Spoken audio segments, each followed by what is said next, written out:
perkara. Ketika keluar 10 perkara ini dari 10 golongan manusia, murka, marah sekali. Apa saja yang 10 ini? Yang pertama, al-bukhlu minal aghniyah. Allah murka terhadap sifat bakhil ketika bakhil ini keluar dari orang yang kaya. Allah murka tuh. Orang kaya pelit. Oh ya, itu dimurkai Allah. Karena dia menahan sesuatu yang harusnya berguna bagi orang lain, sehingga menjadi sesuatu yang tersia-sia. Orang kaya yang pelit itu kan menahan sesuatu yang dia sendiri tidak butuhkan. Uangnya banyak, di rumah ada, di deposito ada, tapi begitu ada orang yang minta tolong ke dia, dia tidak tolong. Artinya padahal uang itu dia nggak pakai di sana. Itu kan kalau bahasa kitanya keterlaluan manusia itu ya. Sementara dia sendiri nggak pakai. Ada orang yang mohon maaf butuh buat berobat anaknya, mohon saya bantu dulu lah untuk berobat anak saya. Subhanallah, dia sehat, uangnya banyak, nggak kepake. Bukan yang dibutuhkan, bukan sesuatu yang dia sendiri juga nggak butuh, karena memang uangnya banyak sekali. Tapi dalam keadaan seperti itu pun dia masih tidak mau menolong orang lain. Oh, makanya Allah bukan marah, Allah murka. Biasanya ini nanti tegurannya bisa jadi penyakit yang sulit sekali diobati. Atau andai tidak penyakit, musibah yang tidak pernah berhenti, ada aja. Ntar inilah, ntar itulah, dibohongin orang lah. Itu sebetulnya dia sedang ditegur oleh Allah karena sifat bakhil padahal dalam kondisi berlebih. Dan teguran yang terkeras, na'udzubillah, keluar dari dunia dengan tidak membawa iman kepada Allah Subhanahu wa ta'ala. Jadi Allah murka kepada orang-orang kaya yang dalam kelebihannya dia masih berlaku bakhil. Orang pelit itu nggak ada yang senang. Ada nggak yang senang sama orang pelit? Kali ibu ada yang saya senang gitu kan. Kenapa Bu senang sama dia? Dia orangnya pelit, enak gitu. Gak ada ya. Ini yang pertama. Kenapa pelit begitu dimurkai Allah? Kata Imam Hakim rahimahullah, al-bukhlu muhu sifatil insaniyah wa isbatu adatil hayawaniyah. Sifat pelit itu menghancurkan sifat-sifat kemanusiaan dan menetapkan adat yang bangsa binatang. Jadi orang kalau pelit, mukanya dalam pandangan manusia muka orang, tapi dalam pandangan Allah ini adalah muka binatang. Karena binatang seperti itu ya. Oh, binatang nggak boleh, walaupun ada rumput selapangan itu, kerbau kalau lagi makan dideketin sama kerbau yang lain, diapain? Seruduk, seruduk. Padahal ini nggak habis dia makan selapangan. Saking nggak boleh orang pakai. Na'udzubillah. Sehingga orang pelit, kata Imam Hakim, sifat-sifat kemanusiaannya hancur. Yang tetap di dalam dirinya adalah sifat-sifat binatang. Kan mulanya begini. Mulanya malaikat, kemudian manusia, kemudian binatang. Awalnya begitu. Binatang, manusia, malaikat. Jadi manusia ini ada antara malaikat dan binatang. Awalnya seperti itu. Tapi ketika manusia sanggup mengalahkan hawa nafsunya, dia kalahkan tuh perintah hawa nafsu, dia dahulukan akal dan keimanannya. Maka dia derajatnya naik lebih tinggi dari malaikat. Bahkan malaikat datang ke rumahnya bersilaturahmi. Malaikat silaturahmi ke mana? Siapa yang mengatakan? Allah Subhanahu wa ta'ala. Tatanazzalu alaihimul malaika. Turun terhadap mereka para malaikat-malaikat Allah. Karena Allah ridho. Tapi begitu manusia dikalahkan oleh hawa nafsunya, akalnya dan keimanannya ada di bawah kendali hawa nafsunya, maka derajat kemanusiaannya jatuh lebih rendah daripada binatang, ya. Kalau binatang nggak kenal halal haram, pantes namanya juga binatang, ya. Cari nafkahnya nggak usah mikirin halal haram karena binatang. Tapi manusia terbatasi dengan halal haram. Sehingga kalau ada manusia yang cari nafkahnya tidak terbatasi dengan halal haram, dalam pandangan Allah dia lebih rendah daripada binatang.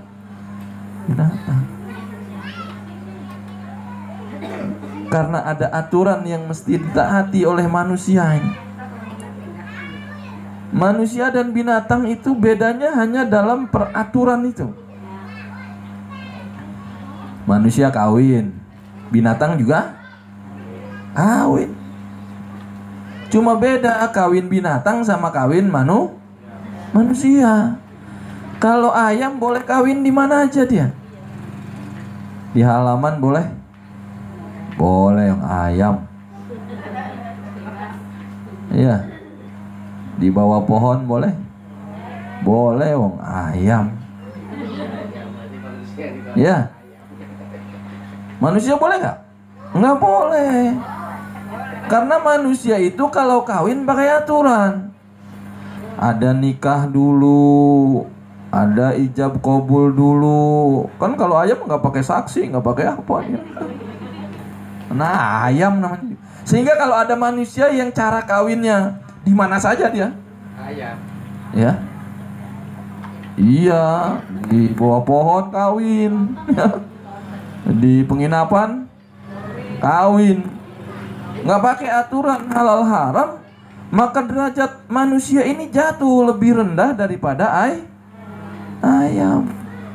Ini yang pertama. Jadi Allah murka sama orang yang bakhil padahal sudah hidup dalam kecukupan. Kita ini kan selalu berasa kurang aja. Iya. Padahal udah punya apa aja dia. Waktu datang ke dunia dia lupa kalau datang ke dunia dia nggak bawa apa-apa. Datang ke dunia dia dalam keadaan telanjang tanpa sehelai benang pun tidak ada di dirinya. Kemudian Allah berikan dia pakaian, Allah berikan dia istri, Allah berikan dia anak, Allah berikan dia rumah, Allah berikan dia kendaraan. Dalam kondisi seperti itu, dia masih merasa ya Allah, masih begitu ya. Padahal harusnya dia katakan alhamdulillah, alhamdulillah. Tuh. Karena pandangannya selalu kepada yang lebih tinggi. Lagi naik sepeda, lihatnya yang naik motor. Nggak ada nikmatnya naik sepeda. Iya, Capek, pegel itu. Enak naik motor, gas langsung nyampe. Kapan? Ya, kapan bisa punya motor? Itu adat manusia, sehingga tidak keluar syukur dari lidahnya. Dikasih motor sama Allah, dia lihat apa? Mobil Innova, ya. Naik motor ini masih kehujanan, kemana? Kalau naik mobil enak, pakai AC, ya. Pengennya emang begitu, Pak. Iya. Nanti dikasih lagi sama Allah mobil pribadi satu, pengen berapa dia? Subhanallah. Sampai kata Rasulullah, manusia itu andai sudah diberi oleh Allah satu telaga emas setelaga nih dikasih sama Allah, kata beliau Rasul, pasti manusia bilang, duh, kalau punya 2 telaga emas enak gitu, ya. Sehingga orang-orang yang hidup menuruti keinginan hawa nafsunya, hatinya lelah, hatinya capek, pikirannya capek, ya, badannya juga capek. Coba kalau alhamdulillah, ya, alhamdulillah. Ini yang pertama. Kalau nggak pusing gitu. Ya. Ya. Orang yang sering mengatakan alhamdulillah, alhamdulillah, maka hidupnya akan ringan. Tapi alhamdulillah itu cuma di mulut aja. Oh, jangan. Alhamdulillahnya harus dengan hati. Alhamdulillah itu Ya Allah, alhamdulillah. Kita ini sekarang ini kan seperti yang ditinggalkan sama Allah. Padahal kalau kita berangkat ke rumah sakit, ada orang yang lagi berbaring, tangannya nggak bisa digerakkan. Ada yang lagi berbaring, kakinya nggak bisa digerakkan. Ada yang mohon maaf, pandangan matanya diambil oleh Allah Subhanahu wa Ta'ala, sehingga yang terlihat hanya gelap saja. Dia nggak bisa pandangi wajah istrinya, dia nggak bisa pandangi wajah anak-anak tercintanya. Tanya mereka kan punya 100 juta di deposito. Yang diam di mitra keluarga itu kan kaya-kaya biasanya tuh. Saya pernah jenguk jamaah tuh di mitra keluarga, subhanallah. Ruang perawatannya itu sama kayak hotel bintang 5 itu. Di dalamnya ada kulkas, buah-buahan sudah ada di kulkas itu. Buah apa aja ada. Mungkin durian aja yang nggak ada kayaknya. Terus kamar mandinya juga luar biasa ada di dalam. Kalau dia butuh sesuatu, dia tinggal pencet bel aja. Mamanya dia nggak mau makanan yang ada di sini, dia pengen luar, dia tinggal pencet. Nanti perawat datang, dia bilang, saya pengen makan ini. Saya tanya, berapa per malam di sini, Bang? Di sini kamarnya aja 2 juta. Kamarnya aja, nginepnya aja 2 juta. Belum kalau saya bilang kalau sama dokter visit segala macam itu, ya per hari rata-rata hampir 4 juta lah. Innalillahi wa inna ilaihi rajiun. 4 juta. Saya tanya, abang pengen pulang nggak? Pengen, Ustaz. Saya kagak betah di sini. Padahal apa aja ada. Ruangan AC, kamar mandi di dalam kamar, kemudian kulkas penuh. Saya tanya pengen apa? Pengen pulang dia. Pengen pulang. Pengen bisa itu kayak takut habis duitnya, Ustaz. enggak, memang dia pengen sehat, ya. Dia pengen sehat. Jamaah yang ada yang ikut saya jenguk waktu itu, saya tanya, mau nggak bapak-bapak dikasih uang sebanyak itu tuh, sebanyak orang yang tadi kita jenguk, cuman harus diam di rumah sakit seperti itu. Saya tanya jamaah yang ikut, jamaah semua bilang, enggak guru, sehat aja udah, biarin duit sedikit nggak apa-apa. Tuh kalau udah gitu baru bilang nggak apa-apa. Karena mereka tuh nggak pengen apa-apa, pengen tangannya bisa bergerak, bisa diangkat, pengen kakinya bisa berjalan. Itu kita udah dikasih seperti itu, tapi ngeluhnya nggak berhenti. Luh lah we, mencuk orang Sunda mah, ya. Luh lah we terus ngecrek. Gitu bisa banget mulutnya. Nggak akan bahagia orang seperti ini, nggak akan bahagia sampai dunia kiamat, saya jamin nggak akan bahagia. Karena dia tidak pernah ridho dengan ketentuan Allah. Emang kalau bibirnya ngecrek gitu uangnya nambah? Jadi uangnya jadi nambah gitu kali gara-gara gitu? Enggak, malah tambah umpet palanya itu ya. Coba bilang, ya Allah, alhamdulillah saya sehat. Meskipun uang saya nggak banyak, saya sehat. Istri saya sehat, anak-anak saya. Mungkin dengan alhamdulillah yang dibaca, diucapkan dengan ikhlas, dengan nanti perlahan-lahan Allah perbaiki tuh. Bukan hanya sehat, tapi rezekinya ditambah. Itu ya. Ini yang pertama. Kemudian yang kedua,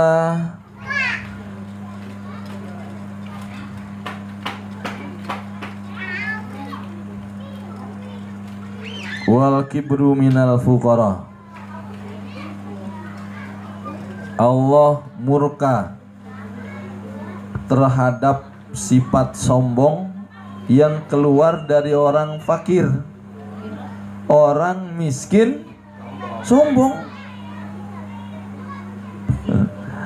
Innalillahi, miskin. Kalau orang kaya sombong, Allah marah.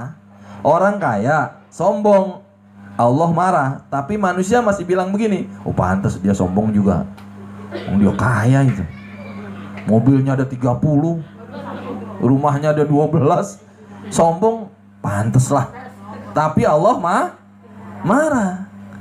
Kenapa dibilang pantas sama manusia? Karena memang kaya. Nah ini fakir, sombong. Ya kalau miskin apa yang sombong? Nah itu makanya. Udah miskin terus sombong. Ya.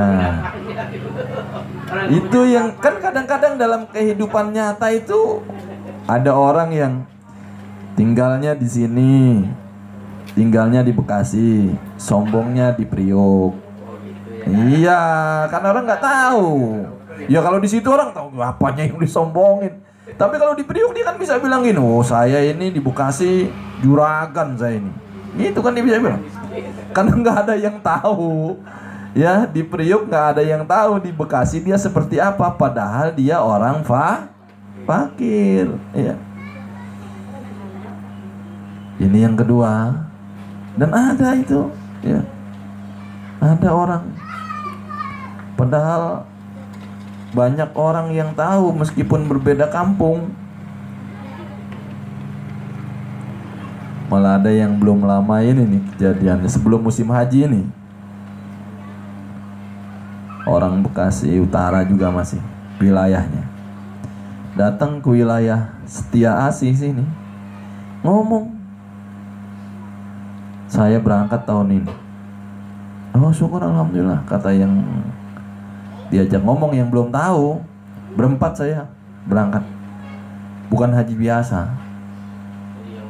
haji plus itu. Ya, haji plus. Satu orang 250 juta. Jadi berempat saya udah bayar 1 miliar. Orang yang diajak ngomong nggak tahu. Heran. Alhamdulillah Pak, Bapak luar biasa. Ya saya 1 miliar itu gak besar buat saya. Yang diajak ngomong ini kemudian ngomong lagi sama orang Tanah Tinggi, bahwa di kampung itu ada yang datang ke kampung kita ini bilang dia berangkat tahun ini haji, tapi dengan haji plus bayarnya 250 juta. Dia berangkat berempat jadi 1 miliar dia udah bayar, dia tinggal berangkat. Kata orang Tanah Tinggi yang kenal ini, siapa? Itu ya. Jangan pergi haji yang plus. Reguler aja dia nggak bisa bayar. Haji yang biasa aja nggak bisa dia. Karena memang fakir. Tuh. Miskin dia, tapi wah itu Allah marah sekali ya.